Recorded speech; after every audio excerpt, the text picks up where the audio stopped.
Hi guys, it's good to see you again. It's Julia here, and I'm back with a video on peer observations this time. It's mostly because CELTA is about to start. So I'm recording today. Tomorrow is CELTA day 1. By the time you see it, who knows? Maybe it'll be over. But a lot of what we do on CELTA, a lot of what our trainees do is observing other teachers. So they watch us teach, they watch each other teach, they watch other teachers teach. And it's a big part of their journey. It's a big part of their development. So I thought this could be a nice little, maybe not even just one video, because this one's going to be on peer observations, but then I thought I could make a couple more on different kinds of observations and like different tasks that you could do and what you pay attention to would shift and how your focus would shift based on what you're watching. So yeah, but we'll see. I'm not going to make any promises because I'm not the most consistent YouTuber out there. So yeah. Anyways, let's dive in. Peer observations is what it is today. First of all, common features. Teachers with similar experience and common background in training. So if you are a teacher fresh out of CELTA, your peer observation would be watching somebody who is in a similar situation. Could be somebody a bit more experienced, but it's not you watching like a teacher trainer teach.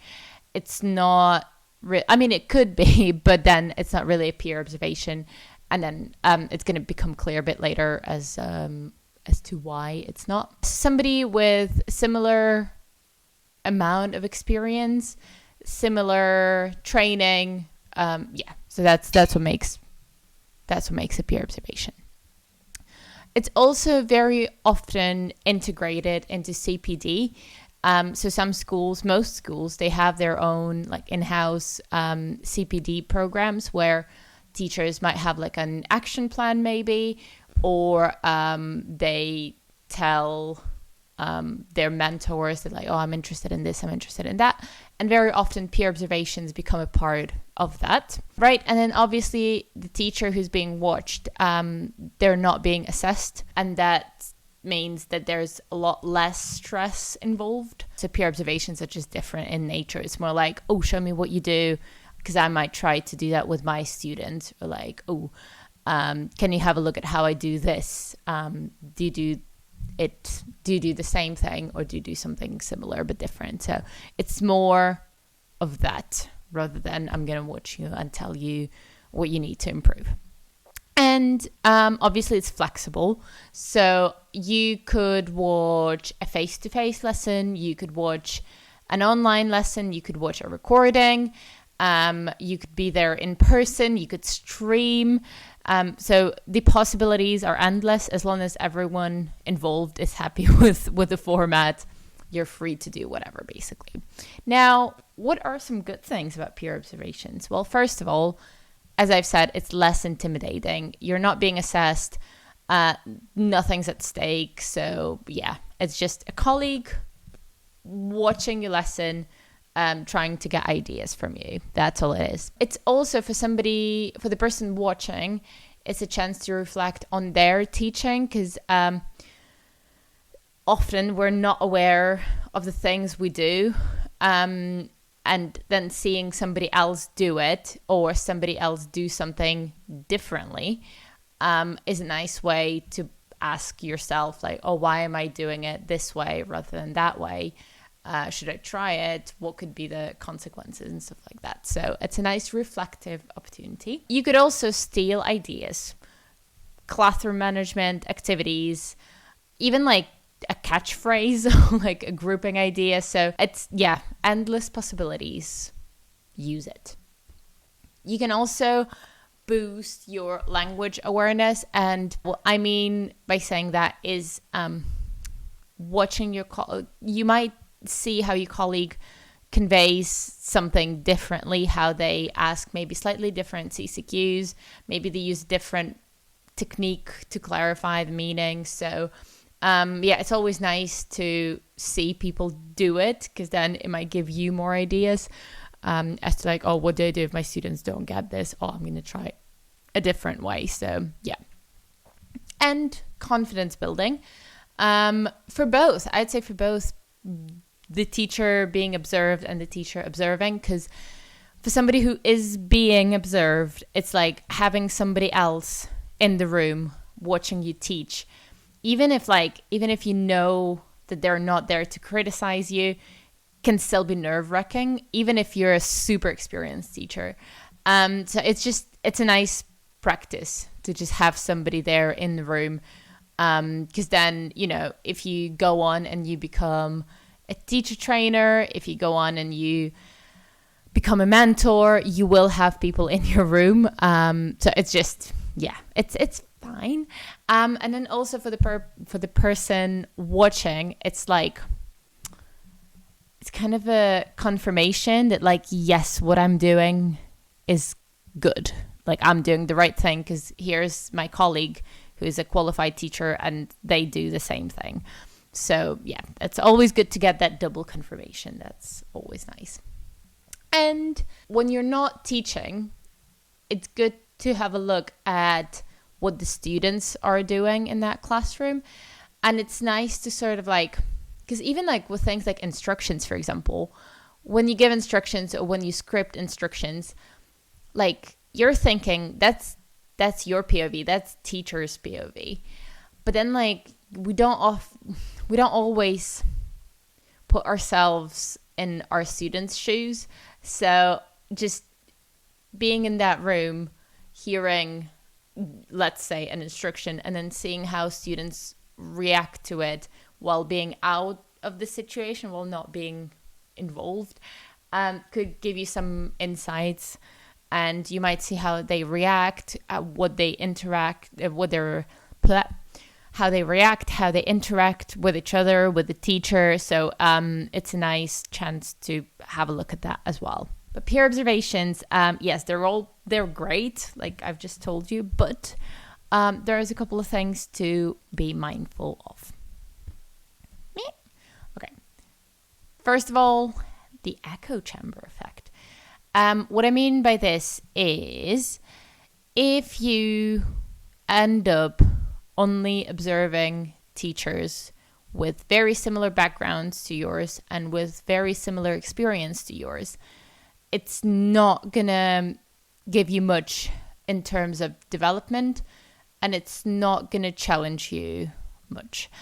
It's great, like it's better than nothing, but it shouldn't be like, let's say if you get 5 observations a year, definitely not all 5 of them have to be peer observations. Because it's basically like looking in the mirror, like, yes, we're all unique and we all teach different lessons, but in terms of like how much you're going to get out of it long term, questionable. And experience bias. Very often when we see something great happening in the classroom, we either completely just ignore it or we don't give it all the credit due because we think, oh, that's like, it's a new teacher, what do they know? Or like, oh, they're fresh out of CELTA, why would I be stealing their activities or whatever? But I have a confession. Every single CELTA, I steal ideas from my trainees.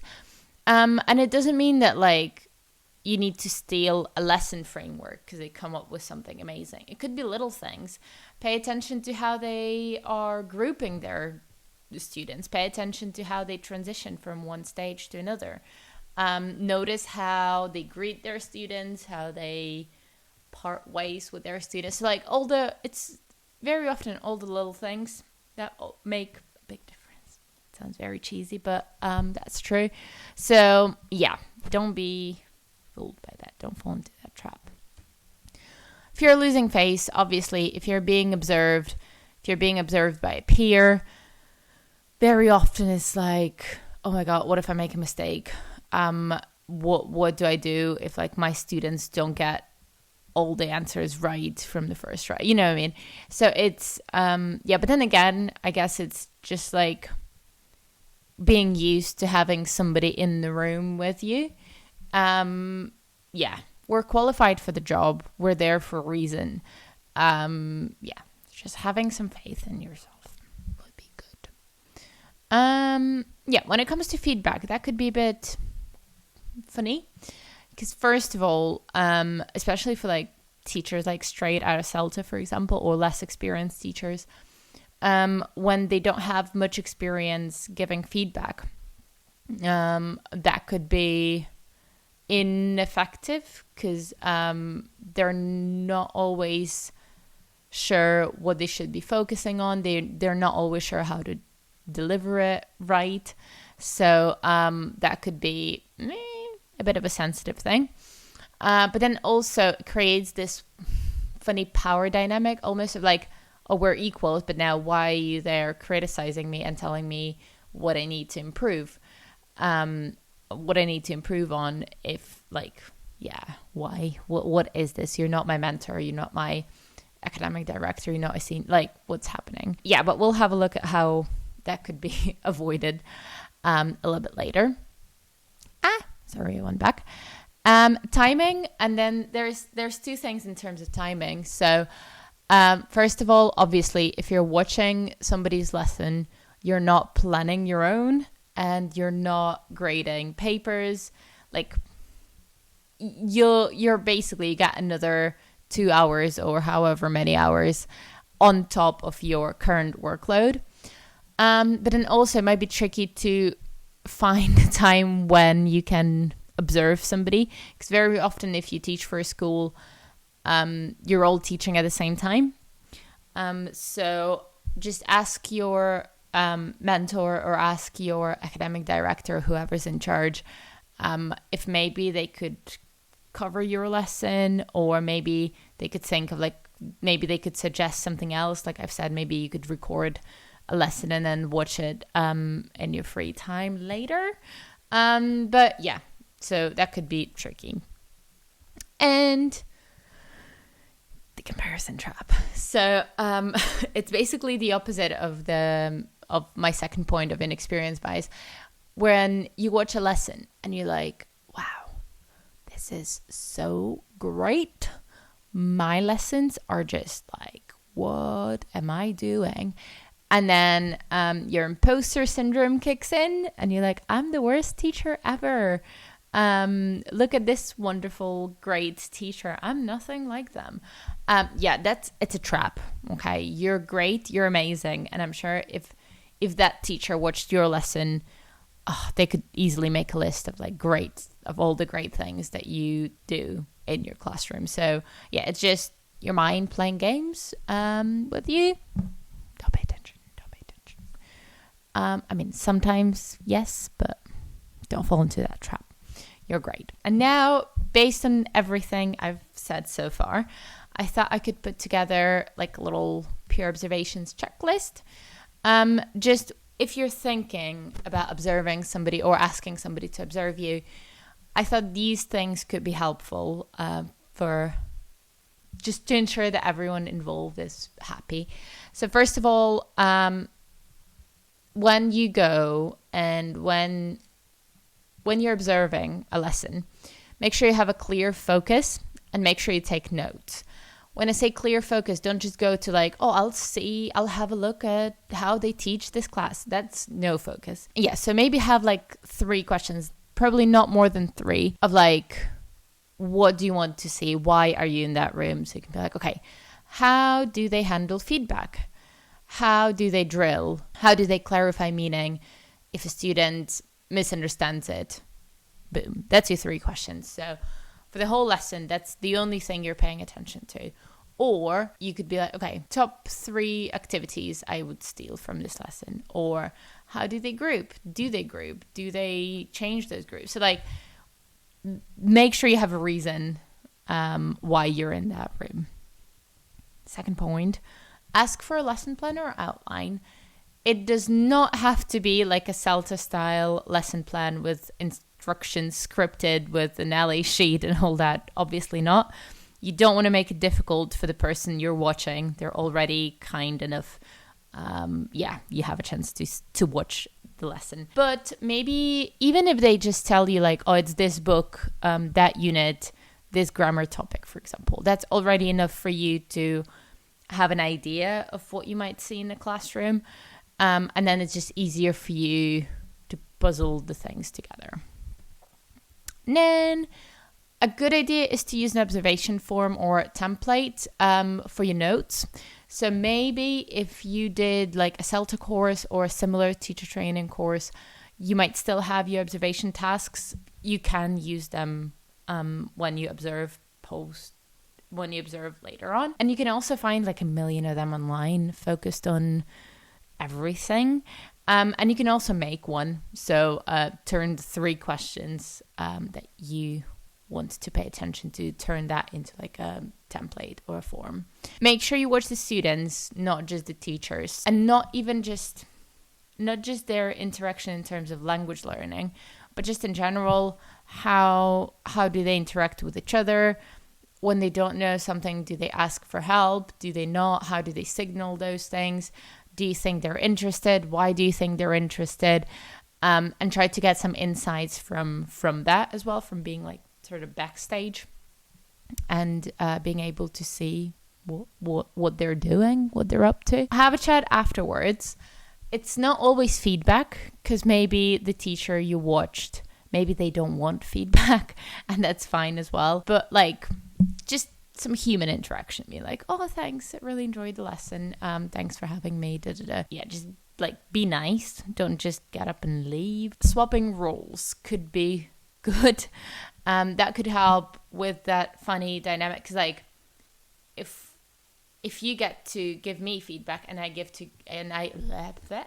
if you get to give me feedback and then I get to give you feedback, that's fair, right? I can do that. But why would you like come watch me teach and then give me feedback and then that's it? So that's a bit unfair. So but then also it's okay if the person's not interested, or if you don't want to be observed, that's totally fine. But like, yeah, just have a chat. Again, be human and be open about that sort of things. Yeah, I think that's it. I think that's all I have to say about peer observations. Please let me know if you have any questions. The comment section is always there.